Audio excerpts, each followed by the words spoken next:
To make sure we're on the same page, what would you say is our mission for today's deep dive? Well, I think it's easy to get caught up in just listing the attributes of God, goodness, patience, grace, mercy, love, loving kindness.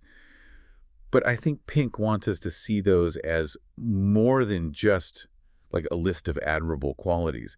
He really wants us to see how those qualities are actively shaping the way God interacts with the world, with humanity, with believers, with non-believers. So it's like we're trying to crack the code of God's character and then see how that code plays out in the real world. Yeah, I love that crack in the code. It's a great way to put it. And speaking of real world, Pink kind of dives right into that, into this whole idea of time and how God's goodness plays into that. Yes. He made this really interesting point that when God calls us out of darkness, it's like a down payment on his goodness. What do you think about that analogy? I think it's brilliant. Because, it gets at this very human need for reassurance.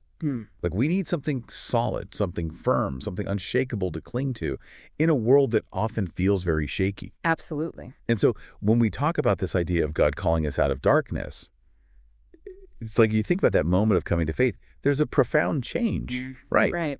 But then life keeps happening. You face challenges, you get older, you change. You wonder, okay, God, were you just good then? Or are you going to be good in the future? Right. So it's about trusting his consistency, even when our circumstances don't feel very consistent. Exactly. And that makes me think about that verse in 2 Timothy, the foundation of God standeth sure. Oh, that's good. That image of an unshakable foundation, that's what Pink's getting at. Our faith, our certainty of God's goodness, it's built on something that's rock solid. That's really good. I like that a lot. Okay, so we're talking about goodness, and then Pink throws in this curveball, loving kindness. Yes. And I'll admit, I kind of stumbled over that one a little bit at first. Like, is that just an old-fashioned way of saying love? Or is there really a distinction? There really is a distinction. And it gets at, I think, the heart of what makes the God of the Bible so radically different from how a lot of other religions or even philosophers have envisioned God. Okay. So often, God is seen as this distant, powerful being who is either indifferent or even hostile towards humanity. Right. But this idea of loving kindness, it just flips that on its head. It does. It's this tender, deeply personal care for us that's completely undeserved.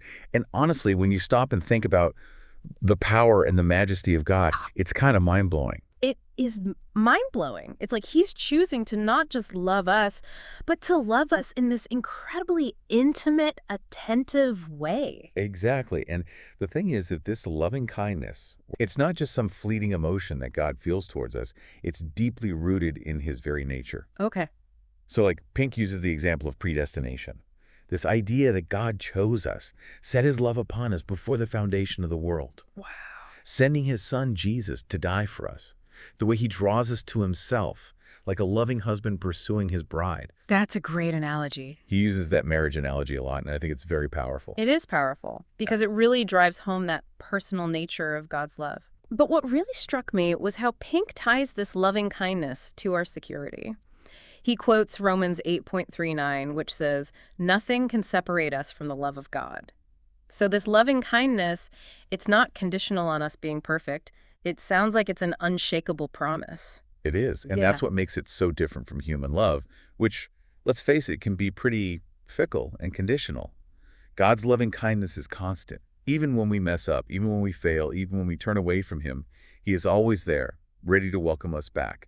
Because as Pink would say, it's not just something that God does, it's who he is. It's part of that foundation. It's part of that unshakable bedrock. Absolutely. I'd even say it's one of the cornerstones. It's that assurance that no matter what we face in life, no matter what challenges come our way, God's love, his tender, faithful care will always be. It's funny, we often talk about God's love and God's goodness kind of as these like separate things. Right, like separate attributes on a list. But the more I read Pink, I'm like, they're so interconnected. Oh, absolutely. Like you can't separate them. And in fact, in this next section, he opens with this line. He says, "The goodness of God endureth continually." It's a classic line. It's like, okay, no surprise there, right? We know God is good. Right.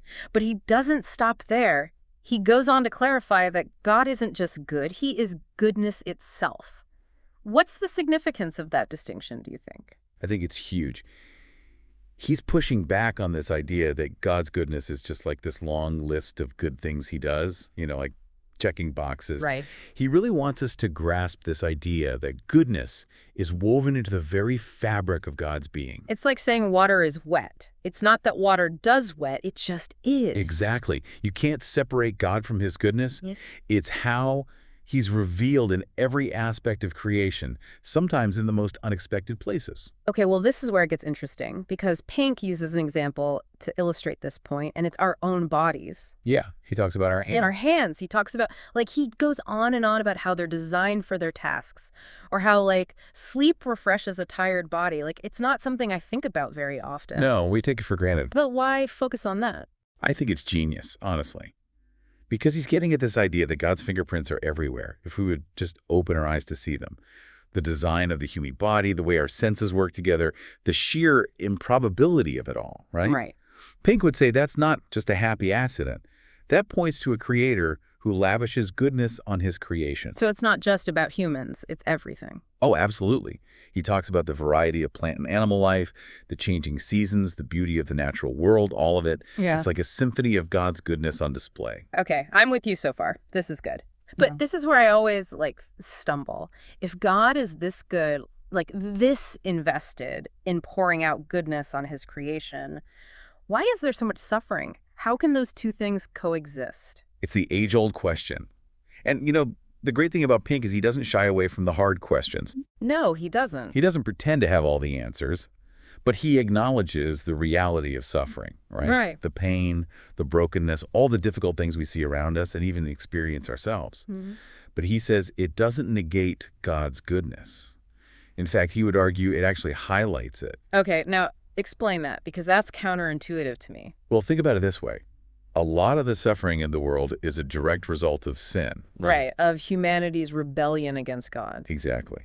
And even in the midst of that rebellion, what does God do? He doesn't abandon us. He offers redemption. He pours out his grace. And he even works through those painful experiences to bring about his ultimate purposes. So it's not that God causes the suffering, but he allows it. Allows it, even uses it as part of a larger plan. And this is where, okay, I'm going to bring up, it's like Matthew 20.1 of Thea, when Jesus says, don't I have the right to do what I want with my own things? It's like, wow, okay. Yeah. We don't always like that. It's a hard truth.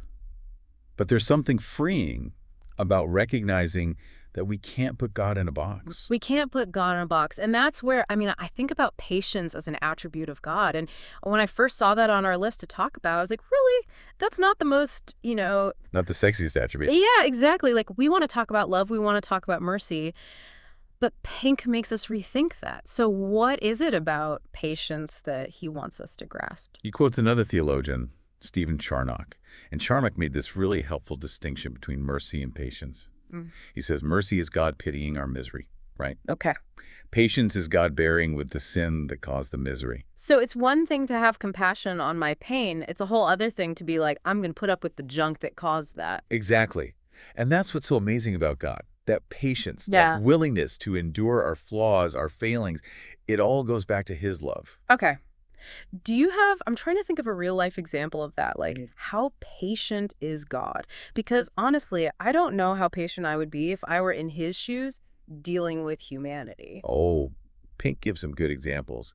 He talks about how God patiently endured the wickedness of the world leading up to the flood. Oh, that's a good one. How he put up with the Israelites' constant grumbling and rebellion for 40 years in the wilderness. Talk about pushing it. It's like, how many times do we test God's patience? And he's still there. It's a humbling thought. But it really speaks to the depth of God's love for us. A love that doesn't give up. A love that never fails. It's funny how these attributes, it's like we're putting together a puzzle. Yeah, I like that analogy. We've got his goodness, his loving kindness, this incredible patience. It's all pointing to who God is. Exactly. But then Pink throws in this idea of grace. Oh, yeah. And it's like he just threw the puzzle pieces up in the air because he's very clear this grace, the saving grace, it's not for everyone. Right. And that can be a really hard teaching for some people. It is. He says it's only for the elect. Can you explain what he means by that? Yeah. So when Pink talks about the elect, he's talking about those who God has chosen to receive his saving grace. And here's the kicker. He chooses them before the foundation of the world. Okay, so that right there, that's a lot to unpack. And it kind of leads into this other point that Pink doesn't back down from, which is that this saving grace, it's offensive. And I was like, whoa, that's strong language. It is. But the more you sit with it, the more it makes sense, doesn't it? It does, because we don't want to think about that. So why use a word like offensive? Because it cuts right through all of our human effort and striving. I like, oh, I'm a good person, I deserve this. Exactly. Pink would say true grace, the kind that really changes us from the inside out. It has to cut through all of that self-righteousness. It's like, no, you don't get to put God in your debt by being a good person. That's a great way to put it. It's a gift, not something you earn. It's completely outside of us. So where does that leave our free will? Because that's always the tension, right? God's sovereignty and our choice. It is the question. And Pink is upfront about the fact that there's mystery here, but he would emphasize that grace is a few things. First, it's eternal plan by God before creation. Second, it's free. We can never earn it. And lastly, it's sovereign, meaning it's entirely up to God. He chooses who will receive it. You know, that idea of God's sovereignty, I think that's one of the hardest things for us as humans to wrap our minds around. It is. We like to think we're in control. We do. But Pink would say the very fact that we can't fully grasp it, that it's bigger than our finite understanding, is part of what makes it so amazing. So it's like, we're not supposed to understand everything. Right. We're supposed to trust the one who does. Okay, that's good. That's really good. And that kind of leads us to this idea of mercy, which is another one of those attributes we can't separate from the others. Absolutely. And Pink would say we often misunderstand mercy. In what way? We tend to think of it as God just kind of sweeping our sin under the rug, overlooking it. Okay. But Pink says, no, God doesn't just ignore sin. That's not mercy. So what is it then? He uses the example of the flood. Now, that's a difficult story, right? It is. But he says it was an act of mercy. Okay. How so? Not towards those who perish, obviously, but towards those who were saved. It was about preserving righteousness, protecting the innocent, and ultimately making a way for redemption and restoration. So judgment, even when it seems harsh, can actually be an expression of God's mercy. Exactly. It's about upholding the moral order of the universe. Pink would say a world where evil is just ignored or tolerated wouldn't be a merciful world at all. There has to be justice, Wow. but there also has to be mercy. Right. And where do those two things meet perfectly? In Jesus Christ. He is both the lion and the lamb, perfect justice and perfect mercy. Wow. This has been, I'm telling you what, A.W. Pink, he makes you think. He does. He challenges us. He pushes us. But he ultimately points us to a God who is far bigger and far more amazing than we could ever imagine on our own. Well, you have done a fantastic job of unpacking some really complex ideas, so thank you for that. And to our listeners, thank you for joining us for this deep dive.